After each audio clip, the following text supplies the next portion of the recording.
Bien-aimés frères et sœurs, vous connaîtrez la vérité et la vérité vous affranchira. Ça, c'est pas moi qui le dis, c'est la Bible qui le dit. Mais moi, je vous dis mieux. Vous connaîtrez la vérité historique, notamment celle de vos ancêtres kémites, et vous aurez une vision globale de ce que c'est que la vraie souveraineté politique. J'ajoute, vous reviendrez à la spiritualité africaine ancestrale et vous comprendrez les enjeux de l'indépendance économique. Et pour terminer, vous accepterez votre identité culturelle kémite et vous obtiendrez deux choses. La première, c'est la paix. La seconde, c'est le développement, à une condition. L'unité de toute l'Afrique noire, l'unité de tous les Noirs du monde entier. Otep à tous. Bienvenue sur la chaîne des panafricanistes par essence, par conviction et par excellence. Celle des citoyens kémites par nécessité et obligation de combat. Nous sommes une chaîne qui n'est guidée que par nos ancêtres, et rien que par les ancêtres qui appartiennent à l'égrégore du monde noir. Par conséquent, nous ne croyons en aucun Dieu venu de l'étranger. Toutefois, cette vidéo n'est aucunement destinée à inciter à la haine ou à la violence, car nous menons un combat qui est d'abord et avant tout spirituel, intellectuel et démocratique. Ensuite, il est politique, géopolitique et géostratégique, contre l'impérialisme, le colonialisme, le néocolonialisme et l'endocolonat, qui sont tous qualifiés de crimes contre l'humanité. Nous menons ce combat sur la base du principe fondamental que nous avons hérité de nos ancêtres kémites, qui est celui de la Marat, c'est-à-dire solidarité, vérité et justice. Vous êtes donc en droit de connaître la vérité. Et nous avons l'obligation de vous dire la vérité, rien que la vérité, afin que justice soit rendue au continent africain. Et ça, c'est notre modeste contribution dans cette noble lutte en faveur de la souveraineté, la dignité, la solidarité et l'unité africaine. Ça, c'est ce que nous appelons le panafricanisme. Bien-aimés frères et sœurs, l'Afrique centrale vient d'éviter le pire. Les États de la communauté des États de l'Afrique centrale vient d'éviter le pire, vient d'éviter la déstabilisation du Congo, plutôt du Tchad, vient d'éviter la déstabilisation de l'Afrique centrale et pratiquement du Golfe de Guinée. Je vous avais déjà dit que ce qui est en train de se passer au Tchad, c'est parce que les Occidentaux veulent déstabiliser le Tchad. Les Occidentaux veulent occuper le Tchad pour en faire une base, pour attaquer le reste de l'Afrique centrale et le Golfe de Guinée. Eh oui, je vous avais dit que Monsieur Succès sera en train de travailler pour eux. Je vous avais déjà dit aussi que Moussa Faki, c'est un traître. Moussa Faki est prêt à tout pour accéder à la présidence du Tchad. Moussa Faki est venu au dialogue national organisé par Idriss Déby, le fils, parce que il croyait qu'il va être adoubé, qu'il sera élevé au rang de président du Tchad. Moussa Faki, toute sa vie, n'a rêvé que ça, et il est prêt à tout pour atteindre cet objectif.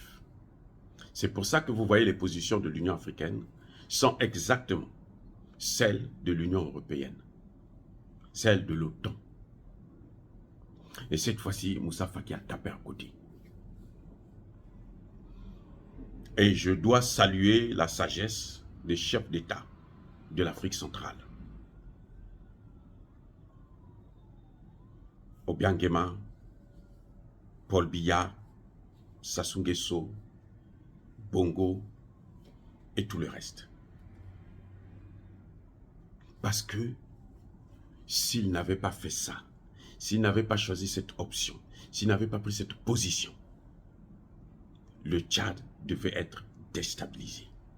Et le Tchad déstabilisé, c'est quoi? Le Tchad est le verrou pour atteindre l'ensemble de l'Afrique centrale. Tous les pays de l'Afrique centrale, y compris le Congo démocratique, pour tout mettre à feu et à sang. le Tchad que vous voyez là. Le Tchad joue le même rôle que la Libye dans le Sahel. C'est-à-dire que pour occuper le Sahel, il fallait d'abord détruire la Libye. Et lorsque Sarkozy intervient en Libye avec Barack Obama, ce n'est pas pour rien. C'est parce que l'objectif, ce n'est pas la Libye en tant que telle. Non. L'objectif, c'était le Sahel. C'était le golfe de Guinée. Il n'y a aucune solution qui peut se faire en Libye sans le Tchad, politiquement parlant. Donc, vous voyez, ils ont déstabilisé la Libye, ils veulent déstabiliser le Tchad. Comme ça, ils auront tout le golfe de Guinée. Et ça, c'est l'objectif d'Emmanuel Macron. Ce sont des objectifs qu'ils se sont assignés. C'est l'objectif des pays de l'OTAN.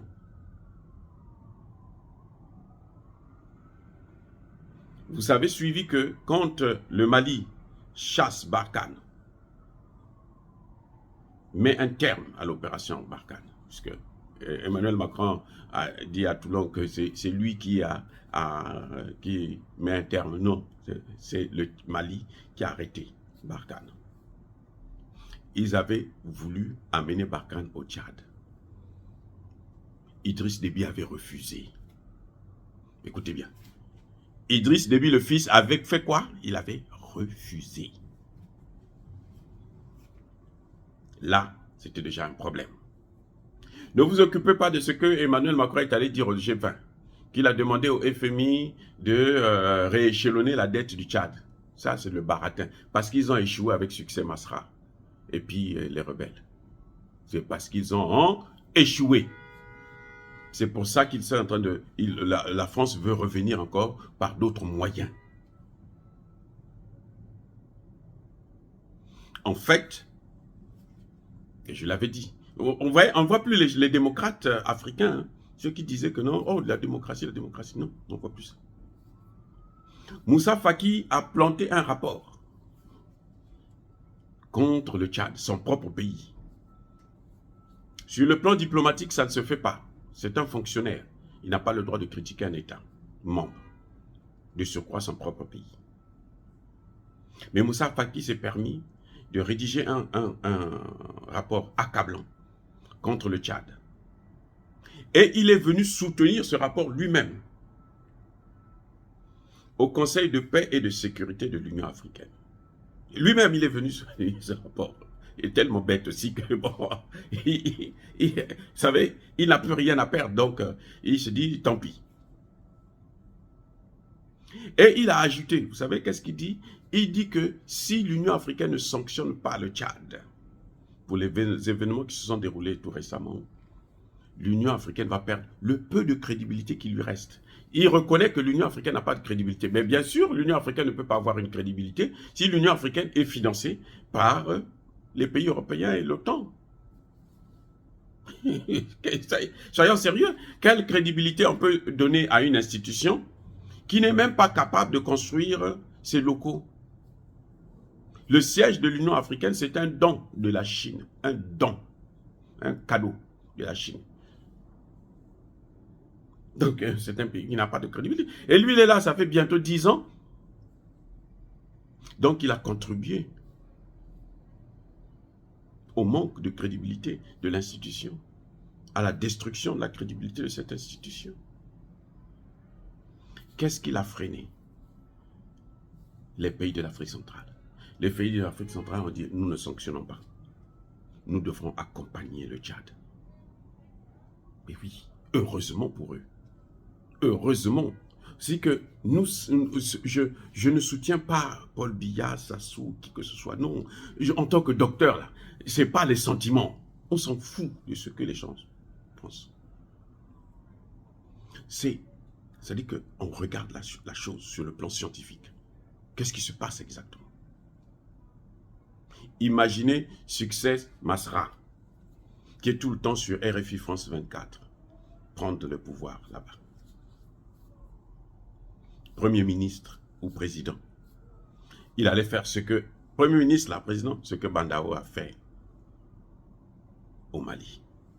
C'est-à-dire qu'il va rendre des comptes en France et non au Tchad, aux Tchadiens. Il va livrer le Tchad. Donc, tous ceux qui parlent de la démocratie, le panafricanisme, ce n'est pas la démocratie. Mais vous savez comment les États de l'Afrique centrale ont coincé, ont humilié Moussa Faki?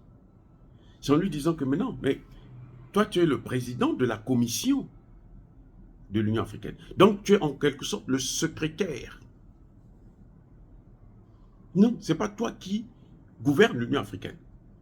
C'est la conférence des chefs d'État de l'Union africaine qui gouverne, qui a le pouvoir. La commission est là seulement pour assister la conférence, faire des propositions à la conférence. Mais ce n'est pas elle qui décide. Ce n'est pas cette commission qui décide. Et vous savez ce que font les Français et les États-Unis? Eux, ils veulent maintenant qu'on enlève le pouvoir à la conférence des chefs d'État pour donner ce pouvoir à la commission. Faire comme Von der Leyen. On veut faire du président de la commission de l'Union africaine comme on a fait de Von der Leyen. Elle n'est pas élue, elle n'est rien du tout. Ce sont des chefs d'État qui l'ont placé là pour assumer un rôle de secrétaire. Et c'est elle qui décide maintenant. Comme ça, quand on place quelqu'un là, on le manipule tranquillement. Non. Les chefs d'État africains ont dit, ce n'est pas toi qui commande, c'est nous qui commandons. Et le Conseil de paix et de sécurité de l'Union africaine compte 15 membres. Imaginez l'échec, 15 membres. Sur les 15, il y en a 11 qui ont dit, nous, on ne sanctionne pas. Cette politique-là des Américains, des Européens, les sanctions, là, nous, on n'est pas là-dedans. Vous voulez détruire un pays, alors que c'est vous qui êtes en train de le détruire. La première des choses, faites partir vos bases militaires. Faites partir vos bases militaires. On va voir comment les rébellions là vont continuer à faire la guerre. Parce qu'ils sont alimentés par qui? Par la même France. C'est prouvé au Mali, c'est prouvé en Syrie, c'est prouvé partout en Libye. Ce sont eux qui arment les terroristes. Mais on ne peut pas continuer comme ça. Et ce qui est encore plus grave, c'est que l'Union africaine, la conférence des chefs d'État, avant de prendre la décision, doit d'abord avoir l'avis des chefs d'État de la sous-région. Parce que ceux-là connaissent mieux la situation dans leur région que le chef d'État qui vient de la Côte d'Ivoire, Alassane Ouattara par exemple. Et les chefs d'État de la sous-région, de l'Afrique centrale, ont dit non. Tous, en bloc, ils ont dit non. Il y a eu seulement 3 États qui ont soutenu les sanctions contre le Tchad. Parmi lesquels, vous savez qui? L'Ouganda. L'Ouganda qui est en train de faire la guerre en RDC. Le fils du président Museveni, là, il passe tout son temps à agresser le Kenya, à agresser la RDC. Maintenant, là, il veut attaquer la RDC. Il dit qu'il est prêt à occuper la RDC.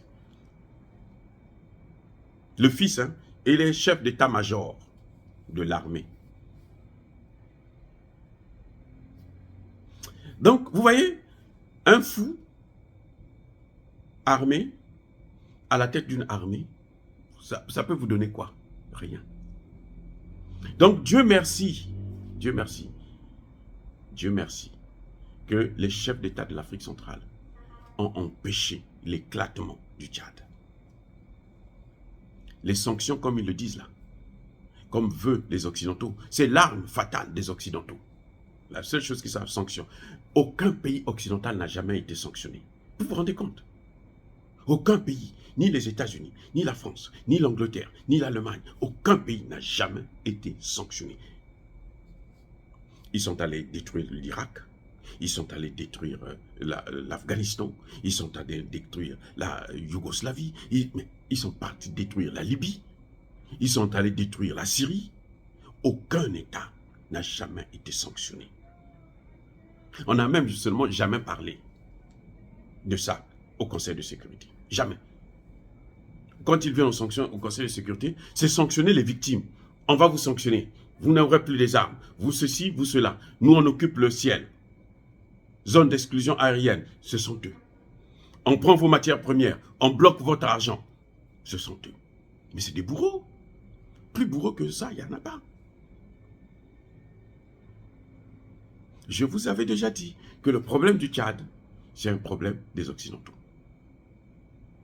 Et notre problème, c'est eux. Ils ne sont pas la solution. Ils n'ont jamais été et ils ne seront jamais la solution pour les pays africains. Et tout leader politique qui a une acquaintance aussi forte avec les pays occidentaux n'est pas utile pour le continent africain. C'est ça qu'on appelle les endocollants. Le cas du Tchad, on peut parler de Succès Masra. Ceux qui pensent que c'est un démocrate, ce sont ceux qui, peut-être naïvement ou sans le vouloir, soutiennent la position des puissances occidentales d'occuper le Tchad. C'est tout. Et moi, je demande donc au président Idriss Déby d'arrêter de jouer avec le feu. Il faut qu'il s'engage à faire partir la base militaire française. Toutes les bases militaires françaises qui sont installées au Tchad, il faut qu'il les fasse partir. Il faut qu'il soutienne la fin du franc CFA. C'est ce que son père voulait. Ce sont les dernières volontés de son père, le maréchal Idriss Déby Itno. S'il est digne d'être le fils de notre maréchal, notre père, parce qu'il a été un dictateur, c'est vrai. Mais quand un dictateur change de position, prend des positions utiles pour le continent africain, il faut le saluer, il faut l'encourager. C'est pour ça que je soutiens certains chefs d'État africains en Afrique centrale pour la position qu'ils ont prise d'éviter de prendre le Tchad, le mettre dans les mains encore des Occidentaux. Dire cela, c'est inciter à la haine ou à la violence? Non. Yaba colère ve Yamaleb. Encore une fois, je persiste et je signe. Soyez bénis par le Dieu des Kémites. Et que tous ceux qui persécutent le continent africain, tous ceux qui le déstabilisent et le pillent, tous ceux qui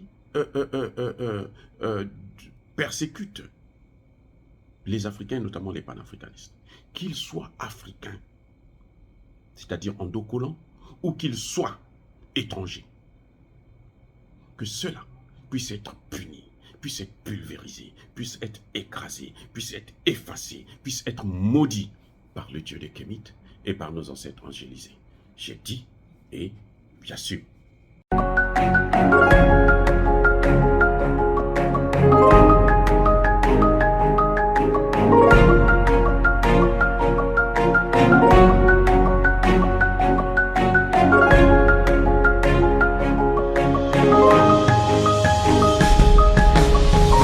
Eux, ils marchent par la foi et non par la vue. Mais moi, je vous conseille vivement de marcher par la connaissance scientifique et historique, notamment celle de nos ancêtres kémites, par les cinq sens et par l'intelligence.